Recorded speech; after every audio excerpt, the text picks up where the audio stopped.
My world didn't just turn upside down, it shattered into a million pieces. And the man I loved, the one who promised me forever, was holding the hammer. For 7 years, Rick and I had built what I thought was a perfect life. A beautiful home, financial stability, and a partnership I believed was rock solid. But looking back, I was blind. So incredibly blind to the subtle cracks, the little whispers of doubt I constantly pushed away, telling myself it was just him being busy. Oh, how wrong I was. It all started to unravel just as my career was really taking off. I was a marketing manager climbing the corporate ladder at a tech company, and I'd worked my tail off to get there. But then Rick, my seemingly supportive husband, dropped a bombshell. He looked at me, serious, and said, "Emily, I think it would be best for our marriage if you quit your job. We need more time together, and honestly, I need you here with me." I was floored. This was the man who cheered on my promotions, who talked about us balancing our careers and our life. Now he was pushing me to just stop. He insisted my demanding job was hurting our marriage. And I mean, yes, I was stressed, always feeling stretched thin, but it was still such an odd request. He was so insistent, though, promising, "It's just temporary. We'll be happier if you focus on us."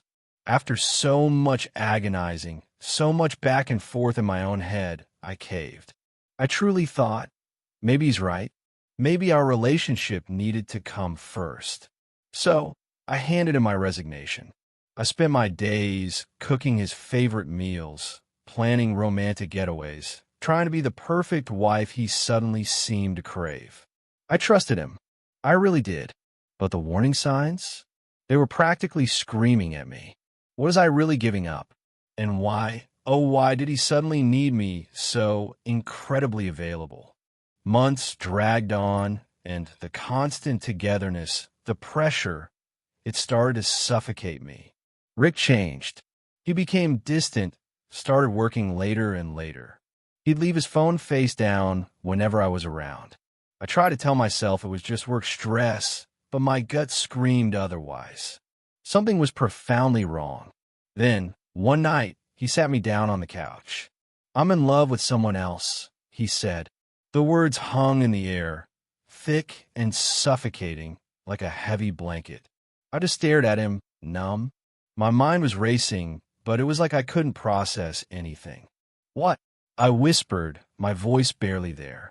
"I'm sorry, Em," he said, his voice a pathetic tremor. "But it's true. I've been seeing someone else. She's younger. I've fallen for her, and I think it's time for us to go our separate ways." I couldn't breathe. My chest tightened like all the air had been sucked right out of the room. All the sacrifices, all the effort I'd poured into our life, into him, it meant nothing. He had checked out completely without even giving me a real chance to fight for us. I don't know what to say. I finally choked out. And then he said something that felt like a hot knife twisting in my gut. "You should have focused on us. I didn't want to have to ask you to quit your job, but you never made time for me. This is your fault too, you know." With that, he stood up. He just walked out the door, leaving me there, his cruel words echoing in the silence. But what he didn't know was that with every crushing word, he wasn't closing a door on me. He was flinging open one I hadn't even seen. For days, I walked around in a haze. I'd lost the man I thought was my future, and worse, I'd sacrificed my entire career for a man who couldn't even be honest. But then a cold, hard thought crystallized in my mind. There was one thing I could do. I could make sure the other woman knew exactly what kind of manipulative snake she was dealing with. So I started digging.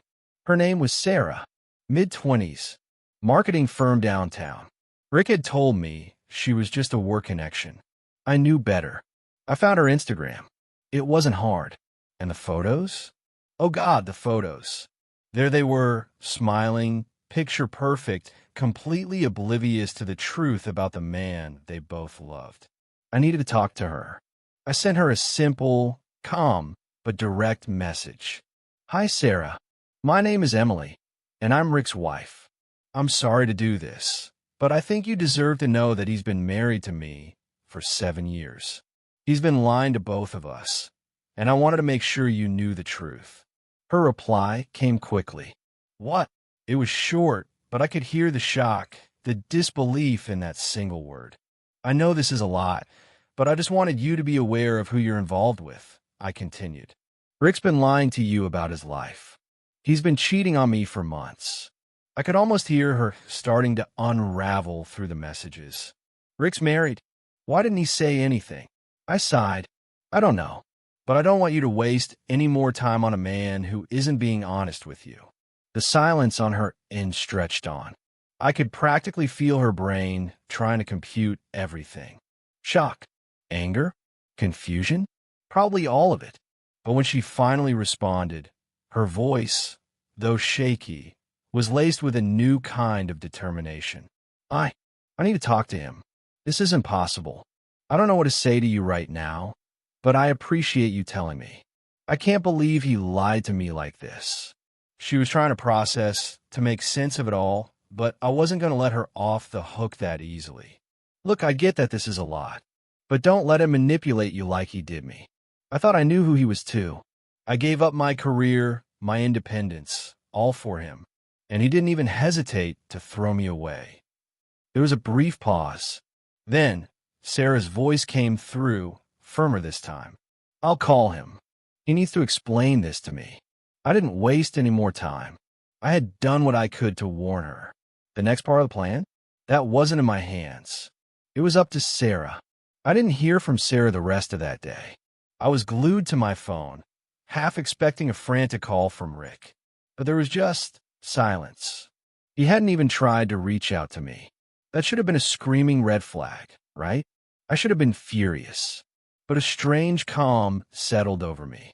Maybe the years of living under his subtle control had unknowingly prepared me for this very moment. The following morning, my phone rang. It was Sarah. "Emily, he's gone," she said, her voice a mix of disbelief and raw anger. I confronted him. He packed his things and just left. Said he couldn't deal with the lies anymore, that he was in love with me, and now he's gone. He's not coming back to either of us. I couldn't help but smile. It wasn't the sweet, triumphant revenge I might have imagined, but it felt pretty damn good. "You're better off without him. Trust me," I said, my voice steady. "I never thought he'd do this to me," Sarah admitted, sounding defeated. I can't believe I wasted so much time on him." I debated whether to console her or just hang up. I'd warned her, after all, but it didn't matter now. Rick had dug his own grave, but I wasn't done yet. Rick thought he could just leave me with nothing, no career, no income, no path forward. He honestly believed I'd fall apart, that I'd beg him to come back. Instead, a powerful decision solidified inside me, right then and there. If he thought I'd be stuck at home, playing the role of the abandoned, pathetic wife, he was dead wrong. I didn't rush into anything. No impulsive decisions. I took a deep breath, and for the first time in months, I felt a soaring sense of freedom I hadn't known in years. Rick had taken so much from me, but I was about to get it all back. I started by reaching out to my old company. The marketing job felt like a distant memory, but I still had the skills. I wasn't going to let Rick's selfishness define me. The next few days were a blur of emails, phone calls, and diving back into the professional world. It felt strange, yes, but exhilarating, like I was building a new life from scratch.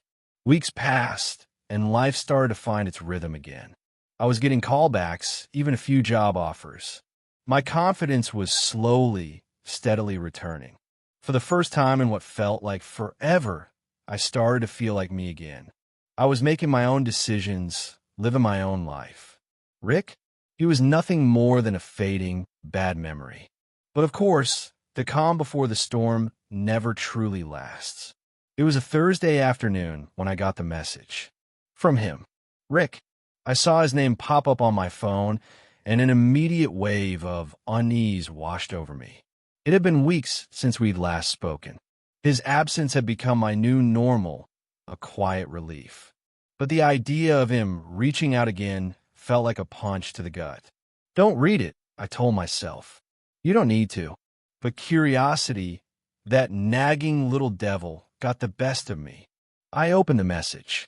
Emily, I've made a huge mistake. I need you to listen. I want us to try again. You were right about everything. Sarah and I, we're not going to work. She wasn't what I thought. I can't live without you.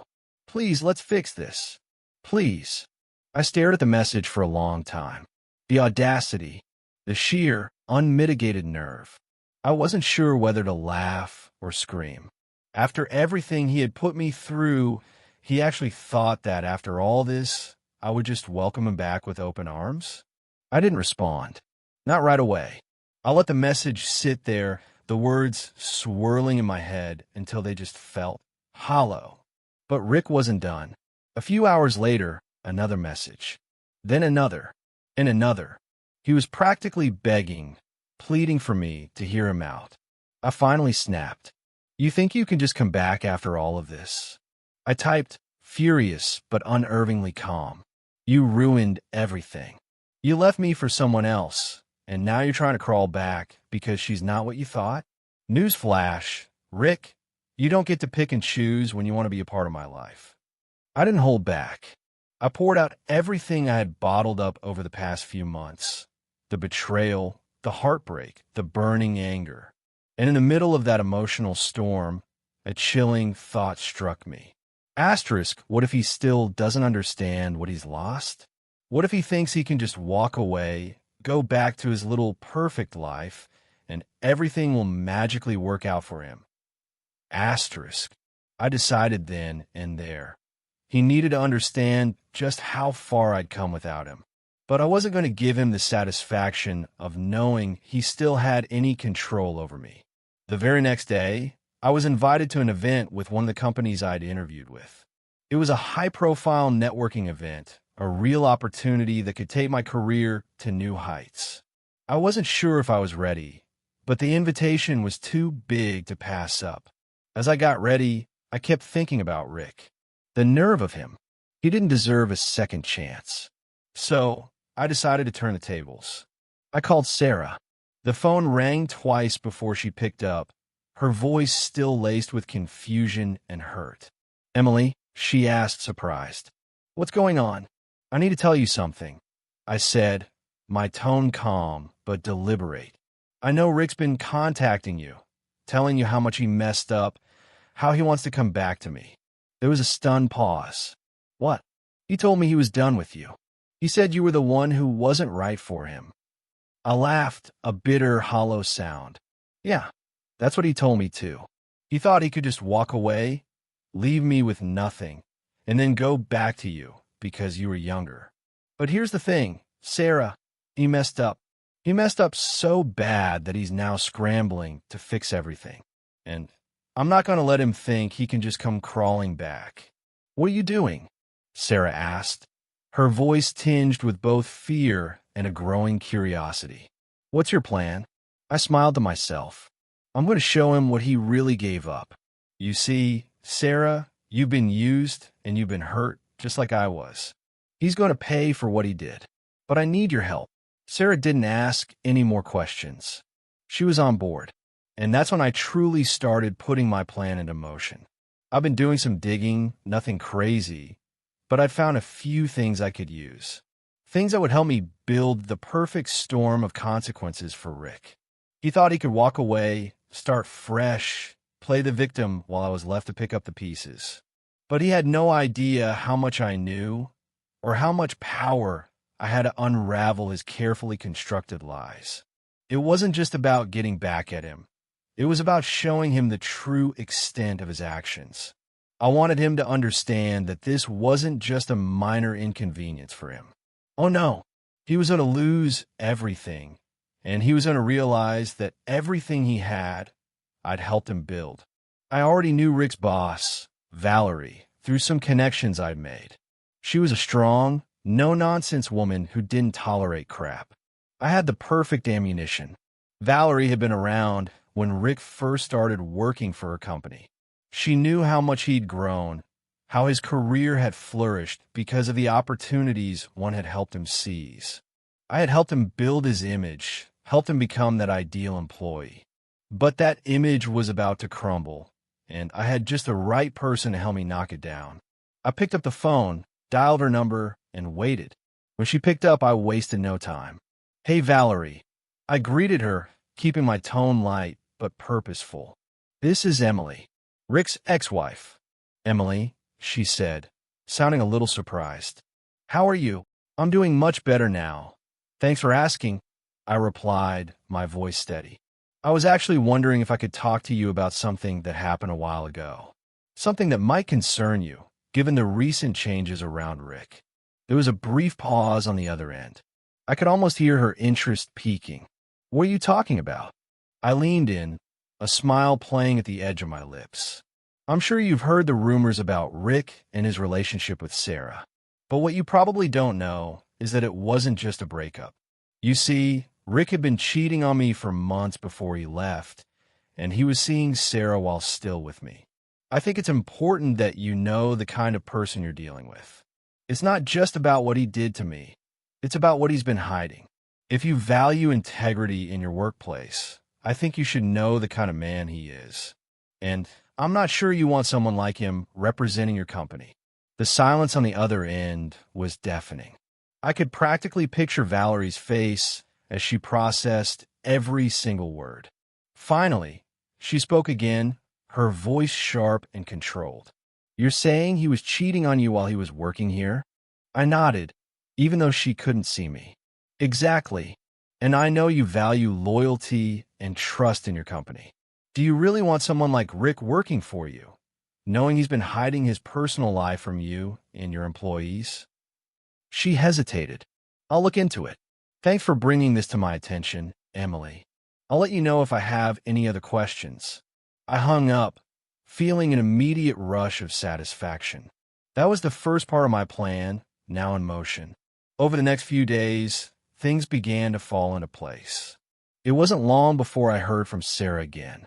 "He's gone," she said, her voice a mixture of disbelief and relief. "I don't know how you did it, but I guess Rick thought his new life with me was going to be perfect. But when Valerie found out, she fired him. She said she didn't want people like him in her company, and she made it clear that his dishonesty would not be tolerated." I let out a low laugh. "I told you, Sarah. Rick didn't just burn bridges with me. He burned them with everyone. He's going to find out the hard way that his actions have consequences." I didn't expect that," Sarah admitted, sounding both relieved and somewhat vindicated. "I honestly didn't think you'd be able to do all of this, but thank you. He had it coming." "Oh, trust me," I said, a grin creeping up on my face. "He's going to have a lot more to lose before this is over." And I wasn't kidding. Rick had thought he could walk away, get a fresh start, that I'd be stuck picking up the pieces of my shattered life. But what he hadn't counted on was me rising from the ashes. And what he definitely hadn't counted on was everyone finding out what a selfish, manipulative person he really was. The worst part for him? He still hadn't figured out the final move in my plan. The days after Rick lost his job felt almost surreal. I could feel the momentum building, everything falling into place like pieces of a jigsaw puzzle that only I could see. I could hear it in his voice when he called me, still in shock, try to reach out for some kind of pity. But I wasn't having any of it. "Emily, listen, I didn't mean for any of this to happen. You have to understand, it wasn't like I planned it." Rick pleaded over the phone, his voice a mix of desperation and guilt. "Save it," I snapped, cutting him off. "You think I'm going to feel bad for you? You think I'm going to go back to being the woman who always cleaned up your messes? I'm not that person anymore." I could hear him sigh on the other end, probably trying to find the right words to win me back. But nothing he said was going to change anything. He'd made his bed, and now he had to lie in it. The only thing left for me was to make sure everyone knew exactly who Rick was. It was time to pull the final card. I had a pretty good following on social media. Nothing huge, but enough that I could make a statement if I wanted to. the world could see exactly what kind of man Rick really was. So I started gathering everything I could.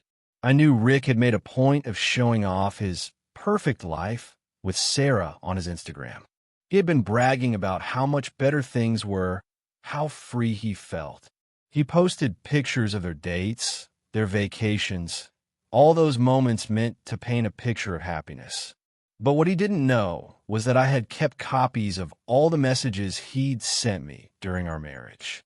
I kept the ones where he talked about his infidelity, those late-night texts to other women while telling me he was working late. I had everything, screenshots of his conversations, photos of his lies, and even details about how he had tried to cover up his affair with Sarah, pretending it wasn't happening. I was going to expose it all. So I spent the next few days crafting the perfect post. It wasn't just about telling my side of the story. No, I want to make sure the whole world saw Rick for the coward he really was. I started with a simple caption. This is what happens when trust is broken. Let the world know who you really are, Rick. And then I attached the screenshots, the messages, the photos, the irrefutable proof that he'd been cheating on me with Sarah while pretending to be the devoted husband. I tagged Rick in the post, made sure to include a few key hashtags, because if this was going to blow up, it needed to reach the right people. The moment I hit post, my heart raced. I knew this was it. This was the moment when Rick's life would spiral completely out of control. There was no coming back from this. It didn't take long for the post to explode. The first comment came from an old friend of Rick's. Is this real? I thought Rick was one of the good guys. What the hell? Then more comments came flooding in. People who knew him, people I hadn't spoken to in years, all joining the conversation. The messages were full of disbelief. Some, in a weird way, even blamed me. Why didn't you leave him sooner? You should have fought harder for him. But I didn't care. I was past caring about their opinions. They weren't the ones who'd been betrayed. The second wave came, though, and that's when it hit Rick hard. His friends, his supposed brothers from the gym, they started turning on him. The ones who had respected him, admired him for his family man image. Those were the people who started commenting, asking why they hadn't known the truth. One by one, they backed out. The comments got uglier. I can't believe you'd do this to Emily. You were family. You should be ashamed of yourself. I could almost hear Rick screaming at his phone as he read through them. But the real kicker came when Sarah saw the post. I'd expected her to defend him, to double down on the lies, and pretend like everything was still fine. But I was wrong. She messaged me not long after the post went live. I had no idea, she wrote, her words full of regret. I thought he was honest with me.